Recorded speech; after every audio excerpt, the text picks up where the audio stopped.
बैठ चुकी है।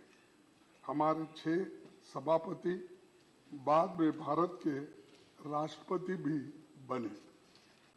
आप भूमिपुत्र हो, जैसा कि प्राइम मिनिस्टर ने कहा कि किसान के पुत्र, तो मैं तो भूमिपुत्र कहूंगा। राजस्थान के एक गांव से उपराष्ट्रपति और राज्यसभा के सभापति जैसे बड़े ओहदे तक आप पहुंचे हैं। संसदीय परंपराओं को आप समझते हैं। 9वीं लोकसभा में आप चुने गए थे और पार्लियामेंट्री अफेयर्स मिनिस्टर में उपमंत्री रहे थे। राजस्थान विधानसभा में एमएलए और पश्चिम बंगाल में कई सालों तक आप राज्यपाल रहे। कोऑपरेटिव मूवमेंट में और कई खेल संगठनों में आप जुड़े रहे। पढ़ने लिखने में आपकी रुचि है।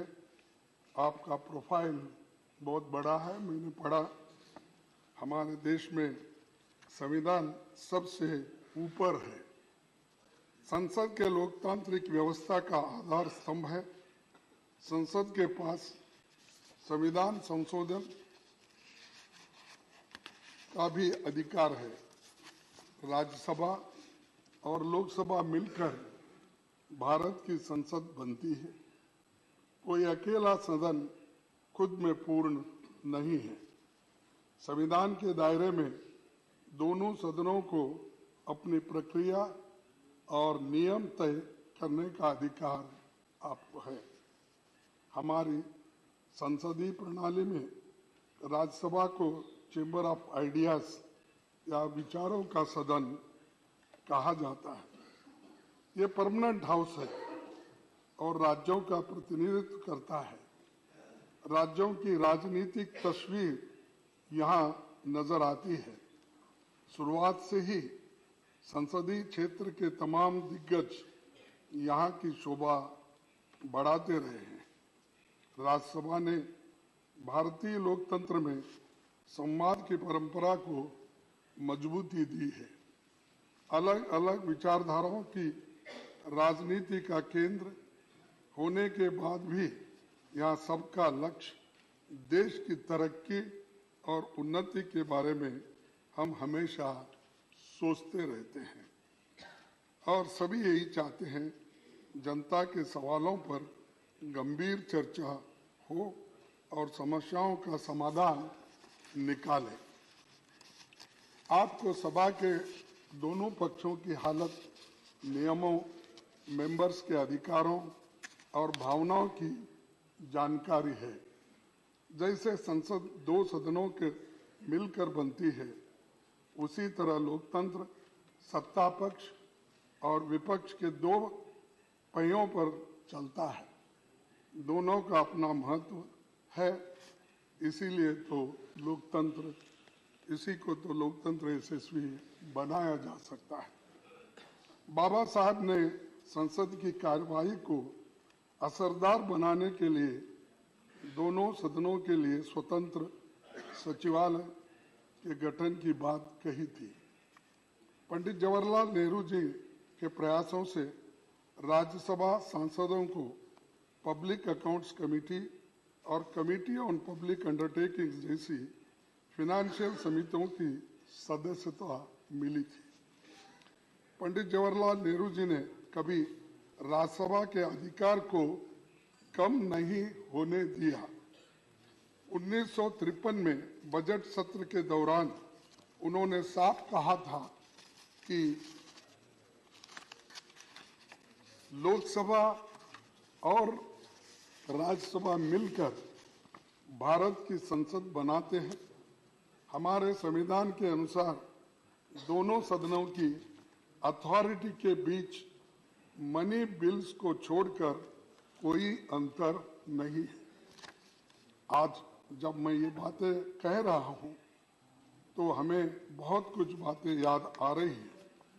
विपक्ष के लोग संख्या बल में भले ही कम हो, लेकिन आप जानते हैं कि उनके अनुभवों और तर्कों में ताकत रहती है। लेकिन समस्या ये है कि इनकी जगह नंबरों की गिनती होती है, ना कि विचारों के बारे में सोचा जाता है। एक दूसरी दिक्कत यह भी है कि हाउस की सिटिंग्स कम होने के कारण जनता के मुद्दों पर चर्चा के लिए उचित समय नहीं मिल पाता।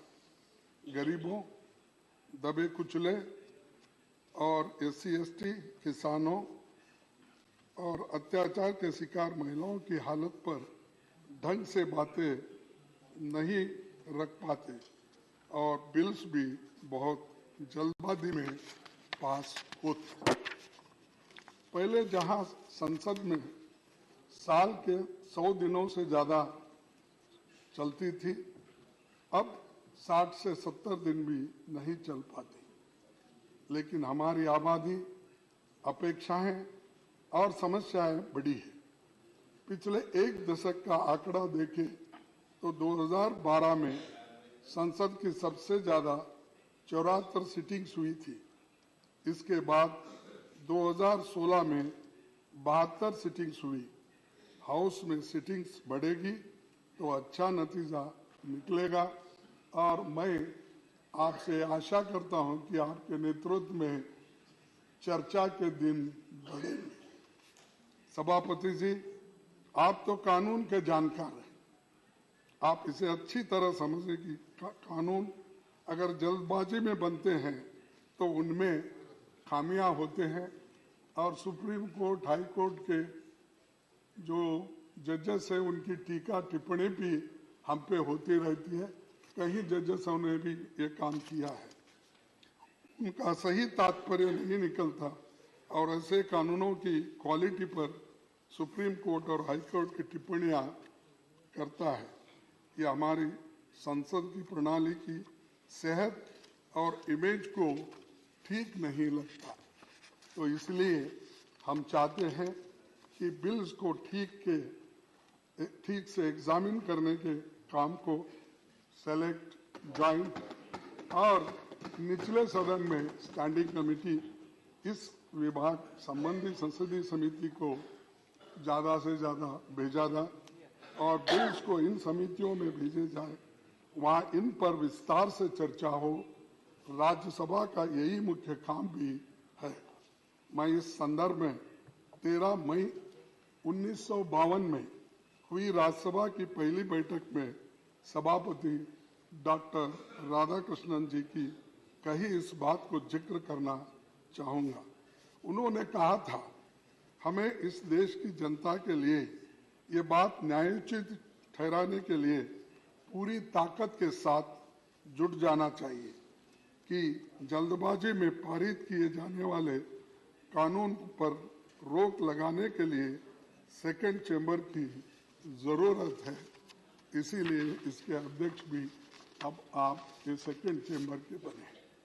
इस मौके पर बहुत कुछ कहा जा सकता है, लेकिन मैंने कुछ बातें रखी है। उम्मीद करता हूं कि आप हमारी भावनाओं को समझेंगे। विपक्ष की ओर से हम यही कहना चाहेंगे कि आपको हम अपनी ओर से पूरा सहयोग देंगे। और मैं एक बात मैं कहना चाहता हूं, वजह वो बात जरा खटक रही मुझे, क्योंकि जब कोई हमारे अपोजिशन के लोग मिलते हैं, हमारे पार्टी के लोग मिलते हैं, तो लास्ट यहाँ पर सदन में मैं कुछ एक शेर बोला था, शायरी बोली थी, उसके ऊपर ज्यादा से ज्यादा आप ध्यान देकर मुझे क्यों ऐसा कहे ये बात आपने बार बार कहा है, लेकिन मैं ये दोहराऊंगा कि इसको भी आप बुरा नहीं मानना चाहिए, क्योंकि ये सदन का है। मेरे बारे में कोई राय मत बनाना गालिब, मेरे बारे में कोई राय मत बनाना गालिब, मेरा वक्त भी बदलेगा, तेरी राय भी बदलेगी।